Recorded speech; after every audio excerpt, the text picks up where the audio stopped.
حضرت بایزید بستامی کہتے ہیں کہ میں نے اپنی ماں کے آگے ہاتھ جوڑے، میں نے کہا امی تجھے راضی کروں یا رب کو راضی کروں؟ تو اپنے حق مجھے معاف کر دے، اللہ کو میں راضی کر لیتا ہوں۔ ماں نے کہا جاؤ پتر میں اجازت دیتی ہوں۔ گئے جنگلوں میں ذکر و فکر میں لگے رہے، تنہائی میں اس کو یاد کرتے رہے، دن رات ذکر کے چراغ روشن رکھے۔ 12 سال گزر گئے حق کی تلاش میں۔ ایک دن واپس بستام کے قریب سے گزر رہے تھے، خیال آیا چلتے چلتے ماں کو سلام کر جاؤں۔ دروازے کو دستک دینے لگے تو اس خیال نے ہاتھ روک لیا کہ ساری زندگی ماں کو سکھ تو دیا کوئی نہیں، اب دکھ بھی کیوں دینے لگے ہو؟ رات کا ایک پہر بیت گیا ہے، سردیوں کی لمبی رات ہے، ماں بستر میں لیٹی ہوگی، تیرے لیے اٹھے گی، دروازہ کھولے گی۔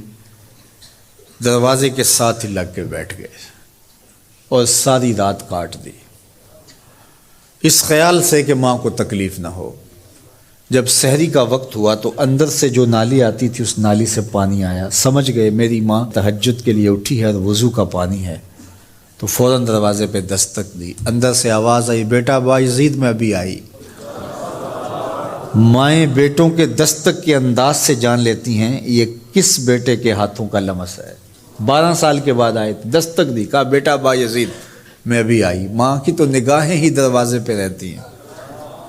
اللہ اکبر۔ کہتے ہیں کہ ماں نے دروازہ کھولا، 12 سال جنگلوں کی خاک چھانتے بیت گئی تھی، پراگندہ صورت، بکھرے ہوئے بال، پھٹے ہوئے کپڑے۔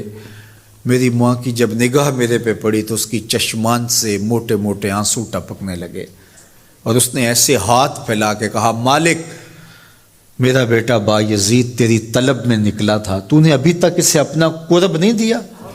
حضرت بایزید بستامی کہتے ہیں 12 سال کی ریاستوں سے جو کچھ نہیں ملا تھا ماں کے اٹھے ہوئے ہاتھوں سے مل گیا۔ میں نے کہا مالک میں تجھے کہاں ڈھونڈ رہا ہوں، تو کہاں موجود ہے؟ تو ماں باپ کی رضا اللہ کی رضا کا دروازہ کھولتی ہے۔ جن لوگوں کے ماں باپ ناراض ہیں اور وہ جا کے پیر صاحب کی خدمت کرتے ہیں، اور میاں ماں کے قدم چومو، باپ کی ٹانگیں دباؤ، ان کی خدمت کرو، تمہارے پہلے مرشد وہ ہیں، ان کو راضی کرو، پھر کسی شیخ کامل کی صحبت میں آنا، دیکھو کیسے دل کی بند کھڑکیاں کھلتی ہیں۔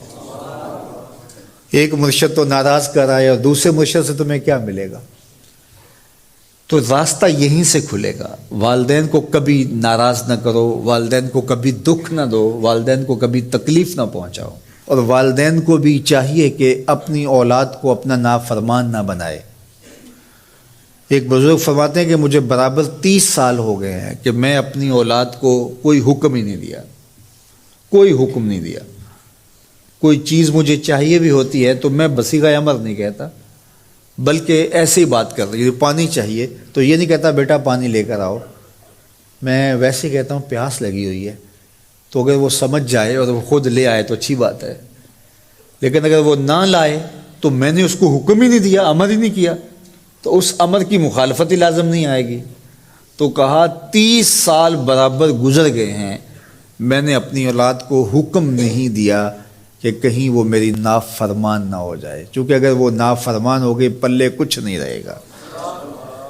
جو اولاد ماں باپ کی نافرمان ہوتی ہے وہ ہوا میں بھی اڑیں، وہ چرخ پہ بھی جھولیں، وہ زمین پہ گرنے والی ہوتی ہیں، کبھی کامیاب نہیں ہو سکتی وہ اولادیں جو ماں باپ کی گستاخ، بے ادب اور نافرمان ہوتی ہیں۔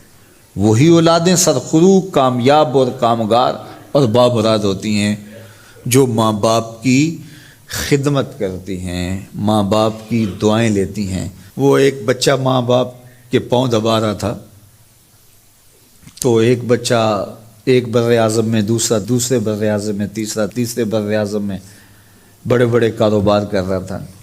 تو کوئی اس کا دوست ملنے آیا، اس نے کہا کہ اس نکمے کو بھی کہیں بھیج دو، فلاں جو ہے وہ یورپ میں ہے، فلاں امریکہ میں ہے، وہاں اتنی بڑی کمپنی اس نے کھولی ہوئی ہے، اس نکمے کو یہاں بٹھایا، اس کو بھیج دو، یہ تو نکمہ کسی کام کا نہیں۔ کہا یہ نکمہ ہی تو میرے کام آ رہا ہے، کہ نکمہ ہی تو میرے کام آ رہا ہے۔